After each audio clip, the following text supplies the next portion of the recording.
Mobile device management. So mobile device management is really the ability for an organization to put some type of controls and mechanism around mobile devices. It's the ability for organizations to have visibility and then take action, right? Visibility on what's happening on the device, who's on the device, who's doing what applications are there.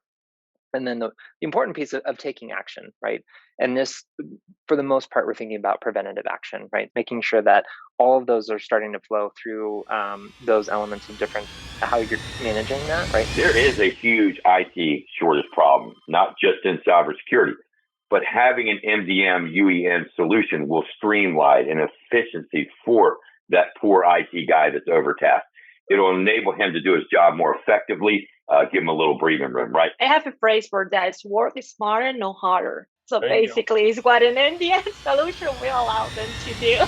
Go contact any specialist, come to us to Jump Cloud, Meraki, NDM, and especially with an NDN solution, and talk about what are your challenges today with your IT and how they actually manage or able to manage those endpoints, or how secure are your endpoints. And if you got devices and you got workforce, we need to talk to MDM and everything else in the top Cyber 21.